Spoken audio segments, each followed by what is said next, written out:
Alright guys, welcome back to the channel here. Thank you guys for tuning in. I am back in my garage today, so you'll see right here, I picked up another MR2.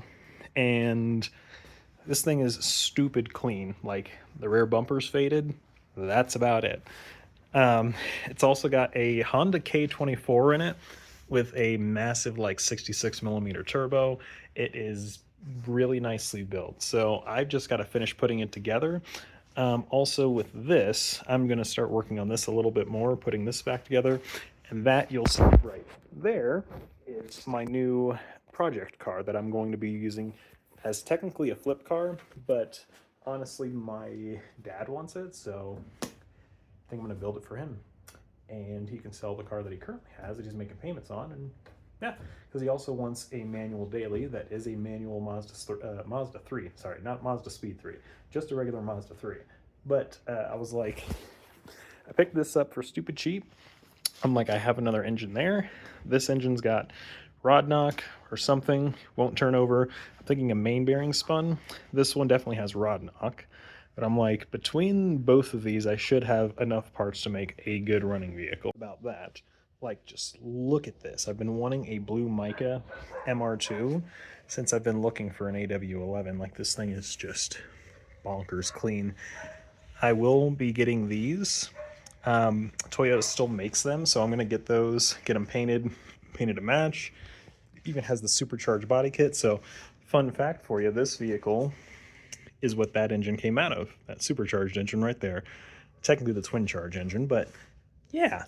So with this, because I'm putting it back to stock, I just have to go in here. I have to remove the oil filter adapter that was going to be an oil filter relocation kit because I don't even have lines for it. I'm just going to put an oil filter on, put the exhaust manifold back on, put the distributor back in properly, which it isn't technically in properly. I just have to basically get it timed. And other than that, I just have to connect wiring harness, put the old injectors back in because I had the 550cc injectors in here. And other than that, it should be good to go. Fuel pump, I mean, it has a return style fuel system, even though it is a larger fuel pump. It's going to be ready for boost in the future. Clutch is upgraded, but again, it's going to be ready for boost in the future. So not too worried about that, but I'm probably going to get started on this here shortly. So I'm being that neighbor. I have my Miata parked over here and the Talon next to the garage here, but I don't really care. I'm like, I need the space so I can work on everything else right now. In this bin, there's like the Honda K Pro for the MR2 for the K series swap. It's just, it's got stuff all over the place. It's just so nice. And I meant to show you guys inside. So in here has got the blue interior. Got a nice shifter. I did just tighten that all up because it was all loose. It's got a Grant steering wheel, which I think I'm going to change and put like a Momo Monte Carlo like I have in the FRS, which is a really nice steering wheel. But that was a little weird. But yeah, this interior, I'd give it a solid, 8 out of 10. It's pretty good. It's got a crack in the dash, but I'm not too worried about that. Now, it does have T-tops. And it does have the original carpet pieces that go over them. So that I'm really excited for, but you just pop this down and you have a skylight. And I'm like, that's freaking awesome. I'm like, I cannot wait until summertime with this vehicle, especially once I get it running. It's going to be ultimate vehicle. Okay, I'm struggling here. Sorry, guys. I'm torn between starting on that Mazda and torn between putting this back together so I can give it to that person that I was talking about. Let's at minimum, I know I need to get the wiring harness out of the shed, which if I can do this one-handed, I wouldn't struggle as much. Get over here. All right. Yeah, so this is my storage shed, which is, you can tell, definitely needs to be organized. But this is what's happened after basically I moved in. I just had people just throwing stuff in here. And there's a bunch of wheels and tires and brakes and car parts all over the place. But what I am currently looking for is the engine harness for the MR2, which I'm pretty sure is back there. I also have this box of goodies for the MR2, which is a bunch of stuff that I had ordered for it. Like there's another cluster that I was going to use to cut up to turn into basically a test piece for a bunch of different little gauges that would fit perfectly in there, but we'll get to that at a later date. This freaking shed is just creepy. It's just got cobwebs all over the place, and I'm like, I don't really want to be in here, but you know, I'll get it cleaned out before the before summer comes, and you know, more spiders and stuff get in here, and wasp nests. There's a bunch of those up there as well. Well, no luck there. I wonder if it is in my garage. That's what I'm thinking, because now I think the box that I actually have it in is in there. Let's just gave you guys a nice peek into my hoarding life, but it's not really hoarding. I'm using those parts, all of them, trust me. All right, pretty sure it is actually in here. This is where also the good manifold is. Oh yes, I see part of the harness there. Let's see. Oh yes, this is the good exhaust manifold. You know how I know it's good? There's no crack in it. Whether or not the O2 sensor is good, I'm not sure. But I know the O2 sensor was good in the other manifold, so I'll steal it from that and put it in this one just to be safe. All right, more stuff. There's the bad manifold. And I see more of the harness. Just need to get this supercharger out of the way. Yeah, there we go. Ignition coil, and I don't know if this is the one that was in the car or not. That may have been the one that was in the car. Just in case, I'm going to sit that there. Let's see. I think this is also out of there too. The mass airflow sensor. Yeah, I'm pretty sure that was what came out of this. See, and this is why you keep all the stock parts. Oh, just drop that. That's fine. Because you never know how a build is going to turn out. Because you never know what else you're going to pick up. I'm still loving how this engine bay came out with the black. It's just looking real good. All right, let's see. We don't need that. Just a charcoal canister. We don't do emission stuff around here. What is this? What do you think this is? America? There's emissions. Hey, there's an axle. Probably needs to be replaced, but you know, we'll deal with that later. It's not clicking. It's fine. It's fine. You know what I just realized? This exhaust manifold doesn't have the EGR on it, while this manifold I pulled off did. I blocked it off. Huh, that's interesting. I wonder if there's a difference between these manifolds. Now I'm really curious. Huh. All right, now we're down to the good stuff. The old engine parts and stuff I don't need to keep. But yeah, let's see. Put that. I just tied some stuff out of the way.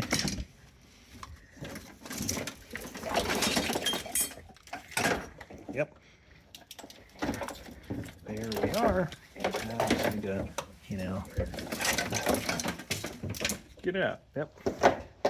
That's not part of the engine harness. Let go. There we go. All right. So I just, you know, just kidding. I won't do that. Make a mess, scratch. God only knows what else. But I am going to go through this harness and clean up what I don't need and what the factory computer technically doesn't need to run. So, yeah, we'll get to that at some point. But because I am going back together with the factory harness in this, and I've already cut out the factory battery tray, I need to figure out where the heck I'm going to put a battery and how all of this is going to work, because obviously everything was working right here. Now I need to put a battery in here, which I was planning to do in the first place when I was doing the turbo build and everything, but I wasn't planning to go back together with the stock harness. So I'm going to have to make some provisions on the firewall here.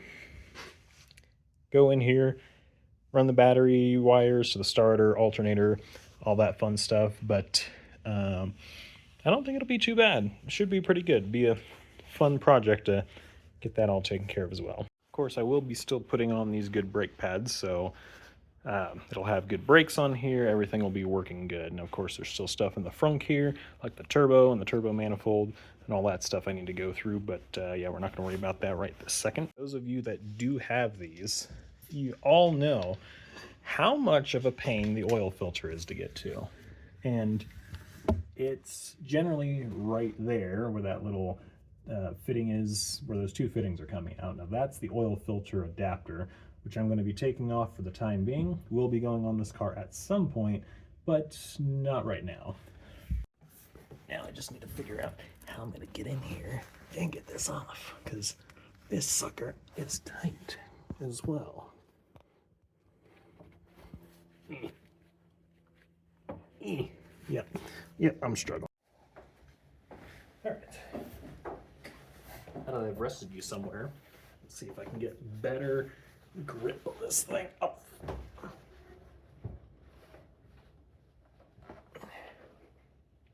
Nope. I need channel locks. This is fine. This is fine. This is the normal struggle I deal with every day. My life. All right, let's see what we got here.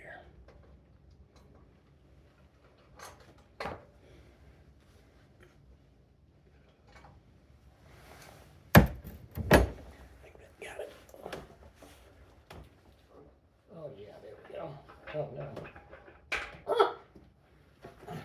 I was about to become one with the engine. That's fine.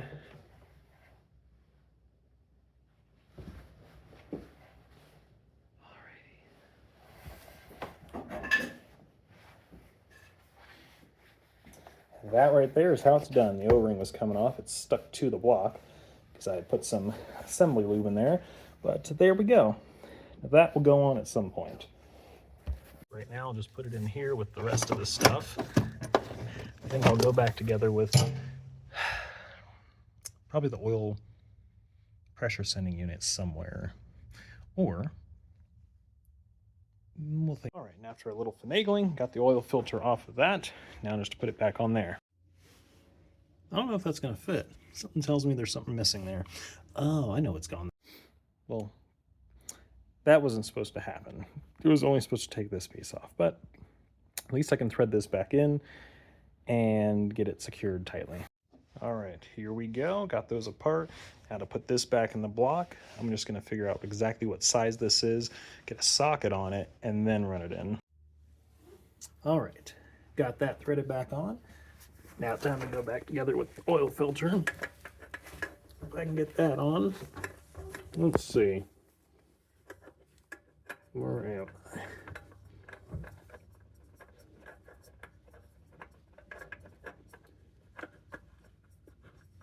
Perfect. All right. That's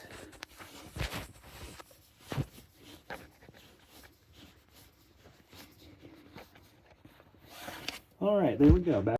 Now I would say I pretty much have a completely sealed engine. I have new spark plugs in, which should be down there. Can't see them. No light. There we go. And yeah, I just need to figure out where I'm going to mount up the ignition coil, remount up the injector driver for the low impedance injectors here, since those are high impedance. The factory computer ran the low impedance injectors, but after that, then I just mount up fuel wow, my brain is not working. Fuel to fuel rail and fuel return. Wow, it's still not working. It's fine. But I do still need to tighten all the motor mount bolts. They are loose, like you can see that one's backed out just a little bit there. So they're all pretty much backed out. Need to bleed the clutch. Need to fill the engine with oil.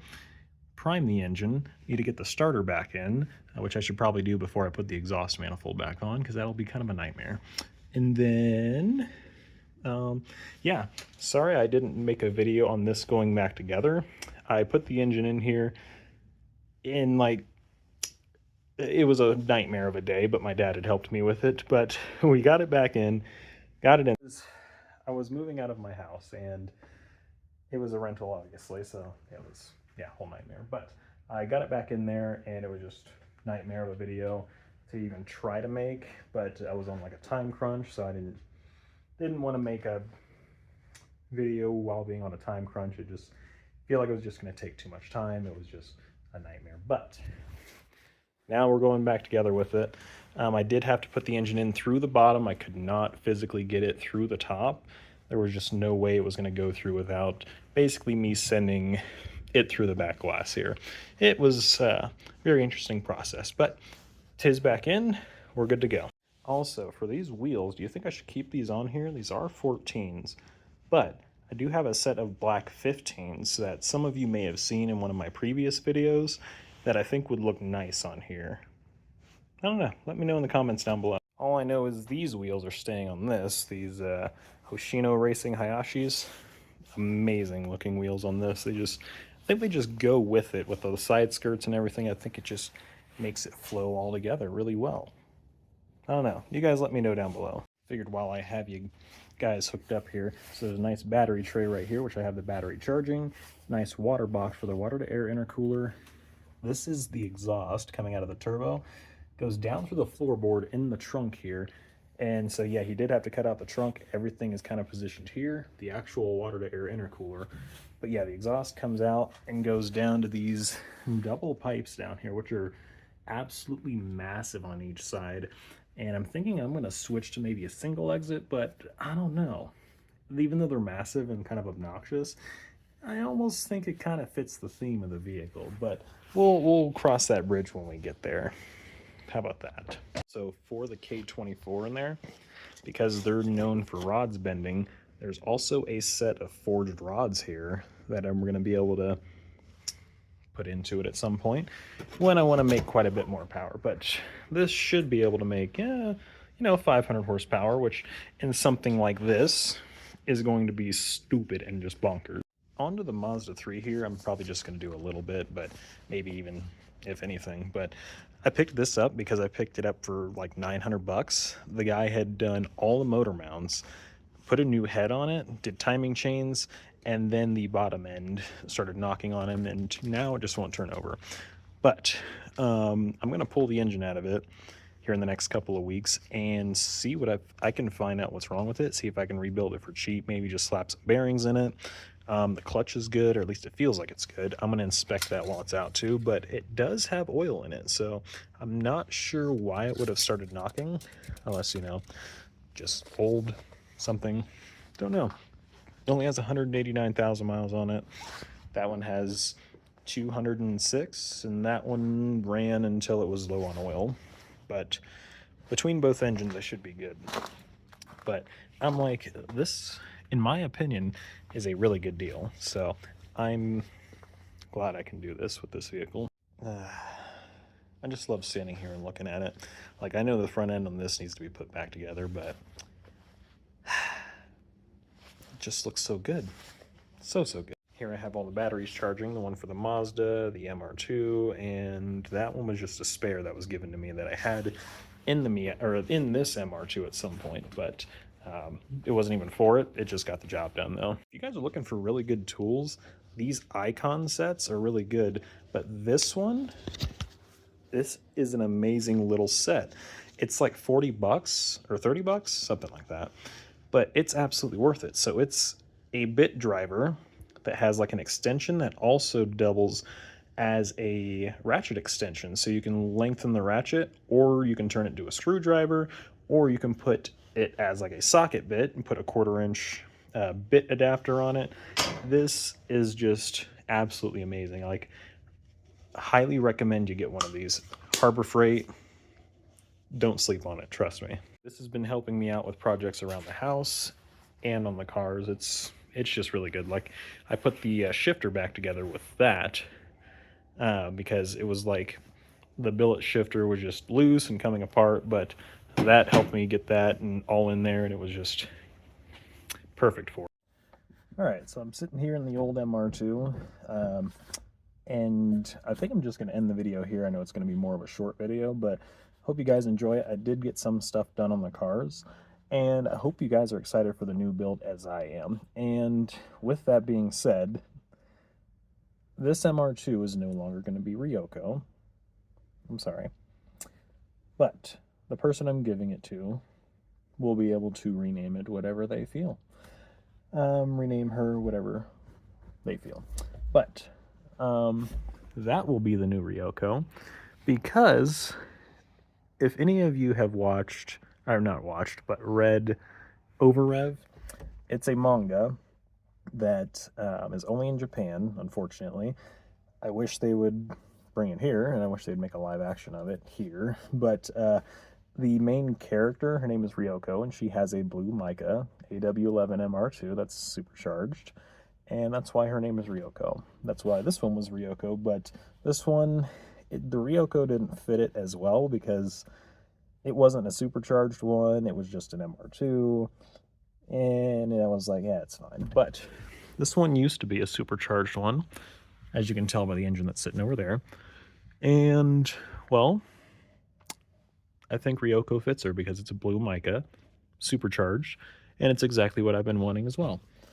And that's the new Ryoko. That's what I'm going with. But let me know if you guys do want to see the Mazda 3 on the channel. I'm going to work on that. I'm also going to, of course, work on this MR2, get this going, work on that MR2. I'm going to work on a lot of different vehicles, but I hope you guys are excited as I am. Please like, subscribe, share, and just remember, don't quit on a body that won't quit.